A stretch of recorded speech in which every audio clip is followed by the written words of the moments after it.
আজ আমি ছোট মাছ রান্না করব। এই মাছগুলো আমার অনেক প্রিয়। এই মাছগুলোর নাম হচ্ছে মলা মাছ। এই মাছগুলো আমি অনেক দিন যাবৎ খুঁজছি কিন্তু পাই না। আজ হঠাৎ করেই চোখে পড়লো, নিয়ে আসলাম। এখন আমি মাছগুলো ভালোভাবে কেটে পরিষ্কার করে ধুয়ে নিচ্ছি। অনেকে বলতে পারেন নোংরা পানি দিয়ে ধুচ্ছি। আসলে না, এই পানিটা হচ্ছে মোটরের পানি, সম্পূর্ণ টিউবওয়েল থেকে উঠছে।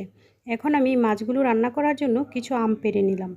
আমগুলো আমি কেটে নিব। এখন পেঁয়াজ কুচি করে নিলাম। যে কোনো ছোটো মাছ এভাবে টক দিয়ে রান্না করলে কিন্তু খেতে ভীষণ ভালো লাগে। এখন আমি পেঁয়াজ কুচিগুলো দিয়ে দেব। দিয়ে দিলাম ফালি করে রাখা কাঁচামরিচ, হলুদ, ধনিয়া, লবণ আর দিয়ে দিলাম ফালি করে রাখা আম আর তেল। এখন সব কিছু একসাথে ভালোভাবে মেখে নেব। এখন আমি চুলায় আগুন ধরিয়ে রান্নাটা বসিয়ে দিলাম। রান্নাটা হতে আমার বেশি সময় লাগবে না, খুব অল্প সময়েই এই রান্নাটা হয়ে যায়। এখন আমার রান্নাটা হয়ে গেছে। রান্নাটা কিন্তু ভীষণ ভালো ছিল, খেতেও কিন্তু দারুণ।